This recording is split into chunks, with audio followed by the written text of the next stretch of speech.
Hello dear students, welcome back to my YouTube channel Medico MBBS. मैं अनु आज फिर आपके लिए एक बेहतरीन टॉपिक लेके आई हूँ नीट से रिलेटेड। आज सबसे इम्पोर्टेंट टॉपिक हमारा ये है कि नीट एग्ज़ाम होता क्या है। ठीक है, आज मैं नीट के बारे में हर एक चीज़ बताऊँगी।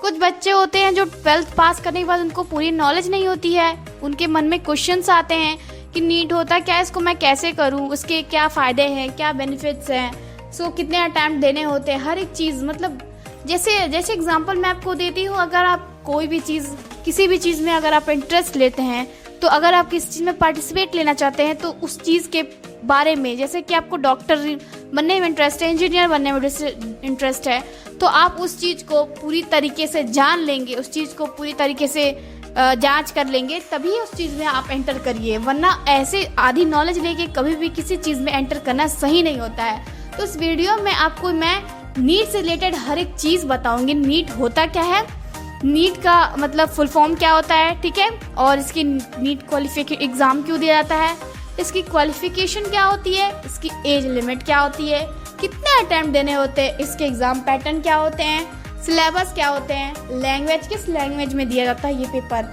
ठीक है, जैसे इस वीडियो में मैं यही बताऊंगी नीट क्वालिफाइड करने के बाद काउंसलिंग कैसी होती है, कैसे क्या करना होता है, और इसके पूरा सिलेबस, एग्ज़ाम पैटर्न, और कितने एप्लीकेशन फॉर्म जो आते हैं आपके रजिस्ट्रेशन फॉर्म, उसमें कितनी फ़ी लगती है, हर एक चीज़ मैं इस वीडियो में बताऊंगी।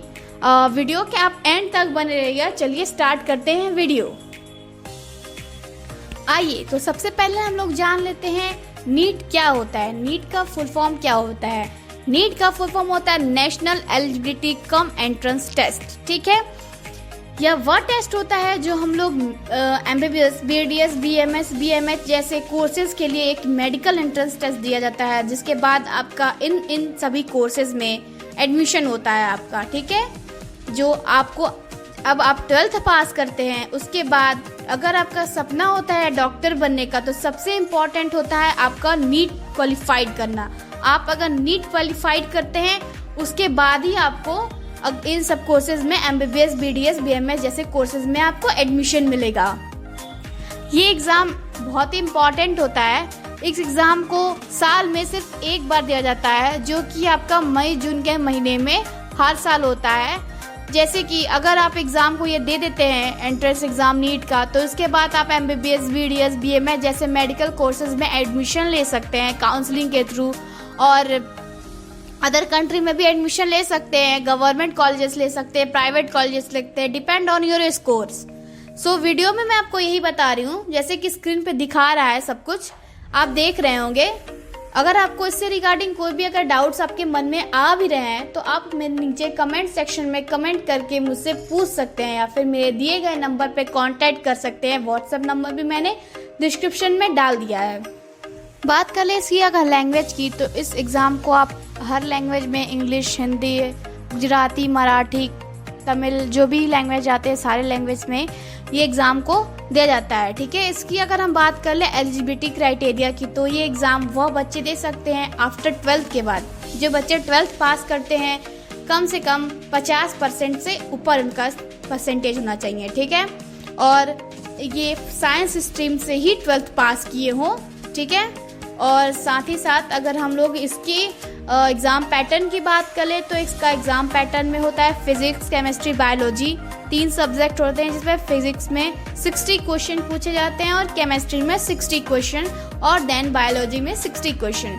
टोटल क्वेश्चन होते हैं 180 के, जो हर एक क्वेश्चन 4 मार्क्स के होते हैं, यानी कि टोटल मार्क्स आपका 720 टोटल आपका होता है। 720 में आपको लाना होता है स्कोर। आप जितना लाएंगे उस हिसाब से आपको गवर्नमेंट, प्राइवेट कॉलेजेस मिलेंगे इंडिया में, और या इंडिया से बाहर जहाँ लेना चाहें। और इसके अगर आप रॉन्ग क्वेश्चन, जैसे कि इसमें माइनस मार्किंग भी होती है, तो अगर आप रॉन्ग क्वेश्चन देते हैं तो इसमें आपका -1 मार्क्स, मतलब 1 मार्क्स को माइनस किया जाता है।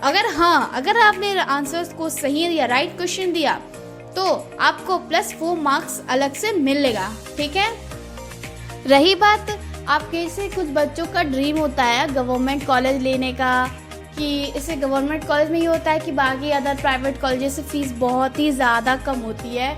लगभग इंडिया के 90%, 99% बच्चों का ये ड्रीम होता है कि वो गवर्नमेंट कॉलेज में एडमिशन ले, ताकि उनका सपना पूरा हो जाए, अच्छी फैसिलिटी मिले, वहाँ उनकी फ़ीस भी कम होती है।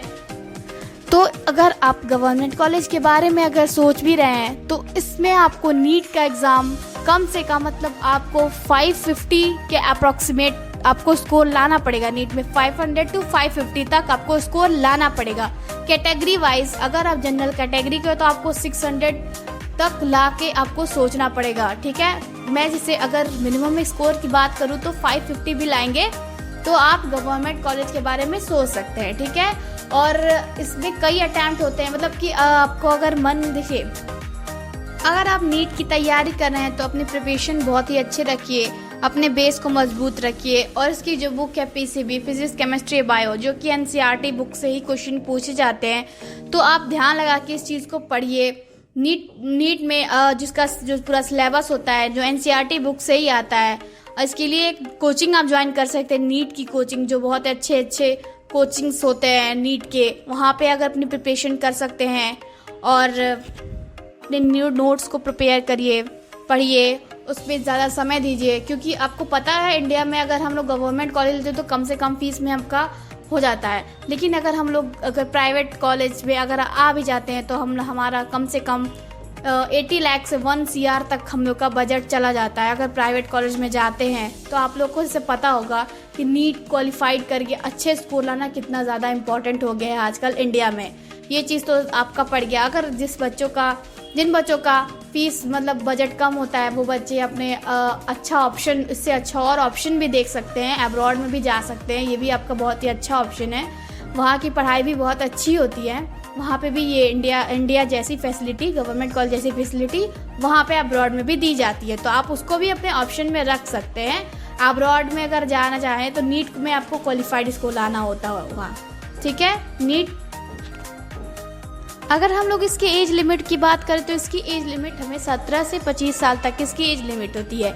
यानी कि आपकी एज अगर 17 है से 25 तक है तो इसके बीच में आप नीट एंट्रेंस टेस्ट दे सकती हैं, ठीक है। इस टेस्ट को सरकार साल में एक बार करता है, तो आप चाहें तो हर साल मतलब अपना जब तक आपका नीट क्वालिफाइड ना हो या फिर आपको सेटिस्फाई स्कोर आपको उम्र 25 साल तक ना मिले तब तक आप इस एग्ज़ाम को दे सकते हैं, ठीक है। और बात कर ले इसकी एप्लीकेशन फॉर्म की, इसकी एप्लीकेशन फॉर्म कैटेगरी वाइज होती है, ठीक है। इसकी एप्लीकेशन फॉर्म कैटेगरी वाइज होती है। इसकी एप्लीकेशन फॉर्म जो बता रहे हैं, इसका फॉर्म जो आता है वो दिसंबर से जनवरी फरवरी के महीने के बीच ही आता है ये फॉर्म, और ये कैटेगरी वाइज होता है, ठीक है। जैसे कि जनरल कैटेगरी का होता है 1500, ओबीसी कैटेगरी का होता है 1400 एंड SC ST PW जो अगर ट्रांसजेंडर कैटेगरी जो होता है उसका होता है 800 रुपीज़, ठीक है। मैं जिस वीडियो पे आपको शो हो रहा है तो आप देख सकते हैं, ठीक है। और आपके जो सारे एग्ज़ाम्स होंगे नीट के, वो नीट के जो एग्ज़ाम होंगे आपके वो मई जून के पास होते हैं, ठीक है, मई जून मंथ के आसपास। और सारे क्वेश्चन मल्टीपल होते हैं, जैसे कि मैंने बताया कि सारे क्वेश्चन 4 मार्क्स के होते हैं। 66 पीसीबी तीनों में से पूछे जाते हैं। आपको बहुत अच्छे से तैयारी करनी होगी। अगर इसके अलावा अगर आपकी कोई भी डाउट्स है तो आप मेरे व्हाट्सअप नंबर पे या कॉन्टैक्ट नंबर पे या कमेंट सेशन में ईजिली आप कमेंट करके भी मुझसे पूछ सकते हैं। तो वीडियो के एंड तक बने रहने के लिए थैंक यू। और आपका एग्ज़ाम जो नीट का है वो जल्दी आ रहा है मई में 2023 में। तो उन सभी बच्चों कैंडिडेट के लिए मेरे तरफ से ऑल द बेस्ट, जो बच्चे एग्ज़ाम दे रहे हैं उनके लिए, ठीक है। तब तक के लिए बाय।